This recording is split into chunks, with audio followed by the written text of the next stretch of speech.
இயேசுவில் அன்புக்குரியவர்களை, மகிழ்ச்சியூட்டும் நள்ளிரவு, மகிழ்ச்சியின் ஆசிரை கொண்டு வருகிற அன்பின் நாள், புதிய நாள். நன்றியும் மகிழ்ச்சியும் இணைந்து நிறைவாக கொண்டாடப்படுகிற புத்தாண்டு 2026. Goodbye to the 2025. 2025க்கு குட்பை சொல்லிட்டு புதிதாக பிறந்திருக்கிற இந்த 2026 மகிழ்வோடு வரவேற்கிற அன்பின் இரவு இது. ஆசிரின் நிறைவேறு, இறைவனின் தாய் முழுமையாக போற்றப்படுகிற அன்பின் நாள் இது. ஆண்டவருக்கு இயேசு என்று பெயர் சூட்டு விழா என்று இப்படி 3 பரிணாமங்களாக கொண்டாடப்படுகிற இந்த பெருநாள் இன்று உங்கள் அனைவருக்கும் இனிய புத்தாண்டு நல் வாழ்த்துக்களை தெரிவித்துக் கொள்கிறேன். மகிழ்வோடு நன்றியும் மகிழ்ச்சியும் இணைந்த இந்த நாளின் இறைக்கரம் நம்மை தொடர்ந்து வழிநடத்த வார்த்தை அழைக்கிறது. வார்த்தையோடு கடந்து சிந்திக்கலாம் வாங்க. இயேசுவுக்கே புகழ், இயேசுவுக்கே நன்றி. இறைவனின் அருட்கரமும் அருள் ஆசிரும் உங்களோடும் உங்கள் குடும்பத்தோடு நிறைவாக தங்கிட உங்களை நான் வாழ்த்துகிறேன். அன்பில் இனியவர்களே, இன்று ஒரு பொன்னான நாள். என்னவென்றால், நமக்காக புதியதொரு ஆண்டை கடவுள் கொடுத்த ஒரு அன்பின் நாள் 2026. மேலும் அன்னையை இறைவனின் தாய் என்று போற்றி மகிழுகிற ஒரு பொன்னான நாள். ஆண்டவர் இயேசுவுக்கு என்று முழுமையாக பாலநேசுவுக்கு பெயர் சூட்டிய நன்னாள் என்று இப்படி 3 சிறப்பு விழாக்களை கொண்டாடுகிற நாம் இன்று அழகாக சிந்திக்கவும் வார்த்தை அழைக்கிறது. 1 தெசலோனியர் புத்தகம் 15ஆம் அதிகாரம் 16 - 18 வரை நமக்கு தெளிவுரை தருகிறது. எப்பொழுதும் மகிழ்ச்சியாக இருங்கள், இடைவிடாது ஜெபம் பண்ணுங்கள், எல்லா சூழ்நிலையிலும் நன்றி கூறுங்கள் என்று ஒரு அற்புதமான வார்த்தை ஆண்டின் முதல் நாளிலே உங்களுக்கு சொல்ல விளைகிறேன். ஆண்டவரின் தாய், என்னிடம் வர நான் யார் என்று தன்னை தாழ்பணிந்து முழுமையாக ஆண்டவரின் தாயை வரவேற்ற எலிசபெத் அம்மாளை சற்று நினைவு கூர்ந்து பாருங்கள். உமது வார்த்தை செவிகளில் ஒலித்தவுடனே என் வயிற்றில் இருந்த குழந்தை மகிழ்ச்சியால் துள்ளிட்டு என்று பேரு வகை கொண்ட நான். இப்படி பலவிதமான அன்பின் சிந்தனைகளை கொடுக்க இந்த ஆண்டின் முதல் நாள் நம்மை வரவேற்கிறது. ஆமாங்க, கடந்த ஆண்டு முழுவதும் கண்ணின் கருவிழி போல ஒரு தகப்பன் தன் பிள்ளையை தோள் மீது சுமப்பது போல இறைவன் நம்மை பாதுகாத்திருக்கிறார் அல்லவா? எத்தனையோ பிரச்சனைகள், எத்தனையோ தோல்விகள், எத்தனையோ வெற்றிகள், எத்தனையோ மகிழ்ச்சிகள், இப்படி அனைத்தும் நிறைந்ததாக உருவாக்கப்பட்டு நம் கையில் கொடுக்கப்பட்டிருந்த 2025 நிறைவாக நாம் நிறைவு செய்து ஆண்டவரே அனைத்திற்கும் நன்றி என்று அவரை முழுமையாக நன்றி உணர்வோடு உற்று நோக்கி அவர் பாதம் பணிந்து நன்றியை சமர்ப்பித்தோம்.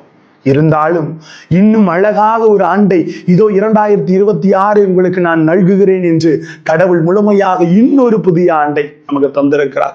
இதிலும் அனைத்தும் இருக்கும். நேற்றும் இன்றும் என்று மாறாத இறைவன் அனைத்தையும் நமக்கு கொடுத்து அனைத்துமாக இருந்து நம்மை பாதுகாப்பார் என்ற முழுமுதல் மகிழ்ச்சியை நமக்கு உணர்த்துகிறார். வெறும் வருஷம் தொடக்கத்திலையும் வருஷம் முடிவிலும் நம்ம நன்றியும் மகிழ்வோடு இருப்பதல்லாமல் எல்லா கால சூழ்நிலையிலும் இறைவனுக்கு நன்றி சொல்லவும், இறைவனை போற்றி மகிமைப்படுத்துவோமே நாம் அனைவருமே அழைக்கப்பட்டிருக்கிறோம். ஒவ்வொரு காலங்கள் வெவ்வேறாக பிரித்து வைக்கப்பட்டிருக்கிறது அல்லவா? இலையுதிர் காலம், கோடை காலம், பருவ காலம், குளிர் காலம், மழை காலம் என்று இவ்வாறு காலங்கள் பிரித்து வைக்கப்பட்டு நம் வாழ்வில் அனைத்தும் நிகழ இறைவன் உறுதுணையாக இருக்கிறார் அல்லவா? இதை இன்று நாம் அனைவருமே புரிந்து கொள்ள வேண்டும். அன்பின் தாய், இறைவனின் தாய் என்று அன்னையை போற்றுகிற இந்த நாளிலே தனது ஒரே மகனை அன்பின் வடிவிலே இந்த மனுக்குலத்தை மீட்க கொண்டு வந்த அன்பின் தாய் நமது அன்னை மரியா. அந்த ஒரே மகனை பத்திரமாக பெற்று வளர்த்து பாதுகாத்து அனைத்து வகையான சூழ்நிலைகளையும் கற்றுக் கொடுத்து நம் அனைவரையும் மீட்டெடுக்க இந்த மண்ணுலகிலே உழைக்க வைத்தார்கள். அந்த உழைப்பின் பயனாக நாம் அவருக்கு கொடுத்த சிலுவையையும் ஏற்று நமக்காக அவர் சுமந்து நம்மை மீட்டெடுக்க அன்பின் தாய் ஆண்டவர் இயேசுவை உருவாக்கி இருக்கிறார். அதே திருமகன் சிலுவை சுமந்த போது உடனிருந்து அவர்களுக்கு புத்துணர்வு கொடுத்து வழி நடத்தி இருக்கிறார் நமது அன்னை. இவ்வாறு பலவிதமான செயல்களில் மக்களுக்காக அனைத்தையும் பெற்றுக் கொடுக்க கடவுளோடு உடன் வந்து பயணித்தவர் நமது அன்பு தாய் அன்னை மரியாள். அப்ப அன்னையின் அன்பை எந்த அளவுக்கு நாம் சொல்லலாம் என்றால், ஒரு இடத்திலே 2 மரங்கள் உரசி தீப்பிடிக்கிறது. அங்கு மனிதர்கள் ஆங்காங்கே நின்று சுற்று பார்த்து கொண்டிருக்கிறார்கள். ஒரு மனிதன் மற்றும் உற்று நோக்குகிறார். ஒரு தாய்க்குருவி எரிந்து கொண்டிருக்கிற அந்த மரத்தின் உச்சியை சென்று சுத்தி சுத்தி வருகிறது. காரணம் என்று உற்று நோக்கினார். அந்த மர உச்சி கிளையிலே ஒரு கூட்டுக்குள் தாயும் 2 குஞ்சுகளும் இருக்கிறது. ஐயோ, என் குடும்பம் அழிகிறதே என்று அது சுற்றி சுற்றி வந்தாலும் இறுதியில் ஒன்றும் செய்ய முடியவில்லை. அனைத்தும் எரிந்து போய் கீழே விழுகிற நேரத்தில் அங்கு சென்று ஒரு மனிதன் ஒரு குச்சியை கிளறுகிறார். அந்த தந்தைக்குரியும் வந்து அதை சிதைத்து பார்க்கிறது. தாய் இறந்தாலும் குஞ்சுகள் முழுமையாக காக்கப்பட்டு மீட்டெடுக்கப்படுகிறதை அற்புதமாக ஒரு காட்சியாக பார்க்க முடிகிறது. எந்த சூழ்நிலையிலும் தாய் தன் பிள்ளைகளை கைவிடுவதில்லை. அந்த அன்பின் அர்த்தங்களை இன்று அன்பின் அன்னை மரியாள் நமது அன்பு தாய் நமக்கு சொல்லித் தருகிறார். இந்த நாளிலே நாம் அனைவரும் சிந்திக்க வேண்டும். இயேசு என்று பெயரிடுவீர், அவர் பெரியவராய் இருப்பார், உன்னத கடவுளின் மகனிடப்பெறுவார், தமது தாவீதின் அரியணையை என்றென்று மாற்றி செய்வார் என்று ஆண்டவர் இயேசுவின் பெயருக்கு அற்புதமாக விண்ணவர் மன்னவர் கீழுள்ளோர் அனைவரும் போற்றி புகழுவார்கள் என்று அந்த பெயர் சூட்டு விழாவையும் இன்று நாம் கொண்டாடுகிறோம். அதே நேரத்தில் அன்னையின் அன்பை இன்று நாம் உணர்ந்து கொள்ள வேண்டும். இன்று நன்றியும் மகிழ்ச்சியும் இணைந்து கொண்டாடப்படுகிற ஒரு அற்புதமான நாள். அதனால இன்னைக்கு நம்ம எல்லாருமே புரிஞ்சுக்கணும். என்ன தெரியுங்களா? எல்லா கால சூழ்நிலையிலும் கடவுளை நன்றி உணர்வோடு போற்றி புகழ வேண்டும். தாயின் அன்பை எல்லா நேரத்திலும் அறிந்து கொள்ள வேண்டும். இன்னைக்கு வருஷத்தோட முதல் நாள் எல்லாருமே நினைச்சு பாருங்க, நம்மை பெற்று வளர்த்த தாய்மார்களுக்கு எந்த அளவு மதிப்பு கொடுக்கிறோம். ஏன்னா எந்த ஒரு தாயும் தன் பிள்ளையை தவிக்க விடுவதில்லை. கரத்துக்குள் சிரம் தாழ்த்துவது போல நம்மை அழகமாக தாங்கி பிடிக்கிறார்கள். ஆனால் இன்று சொல்ல ரொம்ப வருத்தமா இருக்கு. ஆங்காங்கே முதியோர் இல்லங்கள், தாயின் கண்ணீர்கள், எத்தனையோ தாய்மார்களின் வாழ்க்கை இருட்டறையாக மாறிக்கொண்டிருக்கிறோம். உலகறைக்கு, கருவறையிலிருந்து உலகறைக்கு கொண்டு வந்து நமக்கு தேவையான அனைத்தையும் கொடுத்து, மகிழ்வையும் ஆசிரியை நிறைவாக அள்ளி கொடுத்து, நமக்கு தேவையான பட்டங்களையும் படிப்பையும் கொடுத்து, நமக்கு எல்லாம் நிறைவாக கொடுத்து, நமக்கு அனைத்தையும் சொல்லி கொடுத்து, திருமண உறவையும் ஏற்படுத்தி கொடுத்து, மணவரையிலே அமர வைத்த பின் ஏனடா என்று பல தாய்மார்களின் நிலை இருட்டறையாக மாறியது என்று ஒரு கவிஞன் எழுதிய வரிகள்.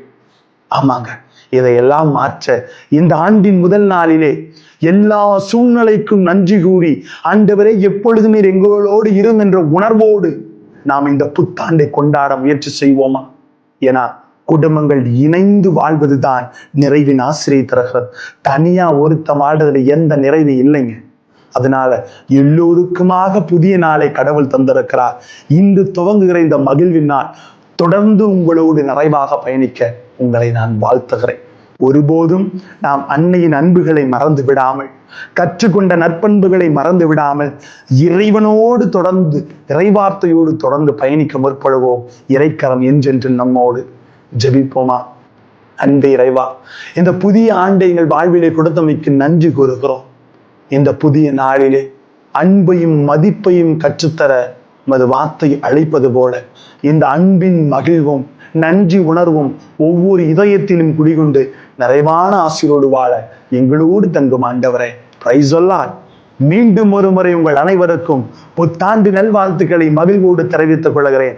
ஆண்டு பிறந்திருக்கிறது, நாமும் புதிதாய் பிறப்போம், நிறைவில் வாழ்வோம், நன்றி உணர்வோடு மகிழ்ச்சியோடு நிலைத்திருப்போம். Happy new year.